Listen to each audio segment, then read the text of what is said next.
So here we are today with Brian Mehigan, Chairperson at Tralee Golf Links. You're very welcome, Brian. Thanks, Maurice. No problem. Brian, you're originally from Cork. Can you tell us a little bit about where you grew up and how you ended up in Kerry? Yeah, my dad was from Bandon, my mother was from Kinmare, and because my dad was a horticulture instructor with the Department of Ag, we ended up in Kinturk. So I grew up in Kinturk, went to boarding school in Coleman's in Fermoy, went to UCC, and joined Deloitte's for 7 years, and then ended up with Kerry Group down in Tralee, and as they say, the rest is history. The rest is history, very good. And how did you get into playing golf, and where were you originally a member? And was golf always in your life, or did you play other sports at any time? Well, my dad was a captain of Mallow, my mum was a captain in Kinmare, so really I was golfing from when I was 4 or 5, and I wouldn't say I golfed all the way through, but pretty much. And I played other sports like hurling and football and basketball for the school. Can't say I excelled in that, but I played soccer till I was 50. Till you were 50? Very good. Indoor soccer in the late 40s? Indoor soccer in the late 40s. Like all of us trying to keep fit? Yeah. Very good. And you've recently been appointed Chairperson of the Management Committee here at the Golf Club. And we've recently put together our 5-year strategy plan, Our Club, Our Future. We're now in the process of implementing that plan.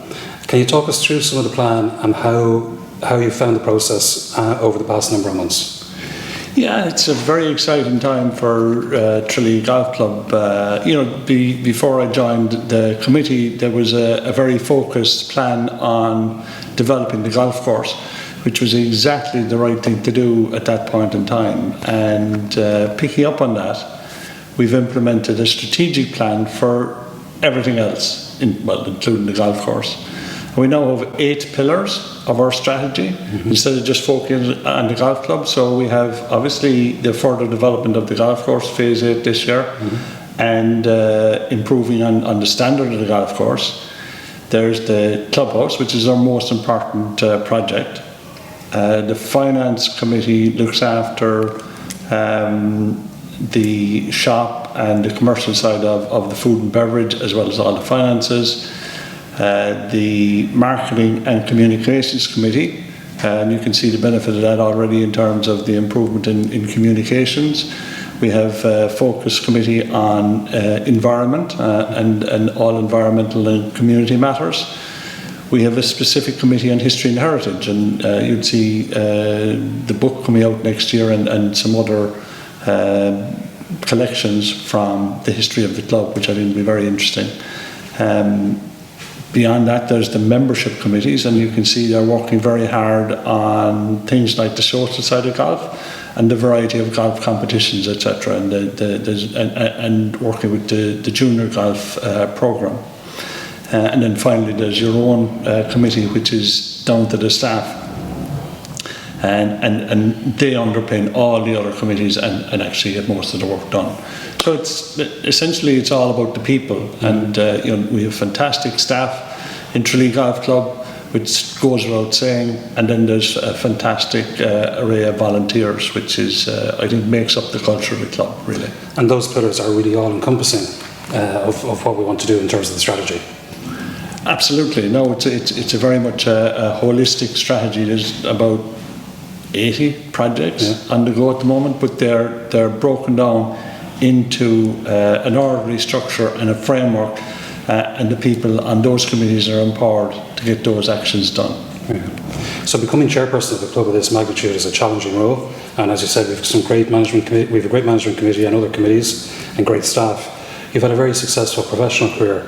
Can you tell us a bit about how you approach the role and how you've brought your experience to the fore in the last few months, and I suppose how we're going to use that in the next few months as well, in the next few years? Yeah, I think really, when I joined the management committee, there was excellent people on that, chaired by John Reen first, and then Neil Shanahan last year. Obviously excellent staff and excellent people on the individual committees. For me, it was about putting it into a framework, and I had extensive experience in strategic planning and organisation design, and using I suppose that experience over the years, it was only a matter of putting a framework around the people and the will to do things in Tralee Golf Club that I added to it. Brilliant. And it's exciting times ahead. We're very much a thriving club with a great membership and a world-class golf course, as we've already said, which is internationally renowned. What opportunities do you see that lay ahead of us, and indeed do you see any challenges contrary to the opportunities that might be there as well? Yeah, well, our vision is to be one of the finest links golf destinations in the world. Now that means something. It means something to everybody that contributed to the strategic plan. And to get there, it's about doing all the actions that we laid out in the strategic plan. So it's a very exciting time. And you know, I think the members of Tralee Golf Club and the visitors have a lot to look forward to. We're in a fantastic place today, but to see us up there with the best in the world is something that I think we're all going to enjoy tremendously. There are risks, of course, the main risk being that our visitor profile is over 90% American golfers. Now, there's benefits to that, in that there's a huge demand at the moment for links golf in Ireland, and indeed in the southwest of Ireland. But there's obviously a risk to that as well, that we really have one single revenue stream that the golf club is dependent on. Very good, very good.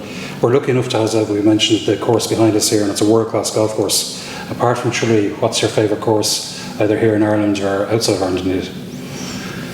Well, my dad was a golfer, an ardent golfer, a low handicapper, and he used to have a small caravan, and he used to drop us in Lahinch or Ballybunion for the summer. Nice choices. And I would say the old course in Lahinch and Ballybunion would be my favourites outside of Tralee in Ireland. And probably the best course I've had the pleasure to play was Cypress Point in San Francisco. Beautiful. So that was exciting. And in your family, there's a few golfers. So your wife, Katrina, is a very good golfer, and your children play here at the club. Is it a very competitive house, and does that get discussed at the dinner table at night time? Well, I think it's definitely fair to say that my wife Katrina is a competitive golfer, and it does get discussed all the time. The three kids are golfers. I wouldn't say they're that competitive yet, but when we're out together, yeah, there's generally a bet on for something. Good stuff. There's a bit of crack to talk about when you get on. Absolutely. Very good. And outside of your normal four-ball, what would your dream four-ball be, and where would you play that round of golf? My dream four-ball would be a four-ball with my buddies and probably my wife in Augusta. In Augusta. No, there you go. That's what I'd love. How bad would that be? Very good. We'll move on to our quick fire round now. So this is a few tricky ones here. Hurling or football? Hurling. Cork GA or Kerry GA? Cork. There's only one Cork. Thomond Park or Musgrave Park? Thomond. Chinese or Thai takeaway? Chinese. Pro V1s or Strix on Z Stars? Pro V1 all day long. All day long. Early morning or late afternoon tea times? Late afternoon. Late afternoon, like myself. Tea or coffee? Coffee. And your favourite hole at Tralee Golf Links? It's definitely the 7th for a number of reasons, but definitely the 7th. Very good. Brilliant. Brian, it's been a pleasure to talk to you and a pleasure to work with you. Thanks very much. Pleasure, Maurice. Appreciate it.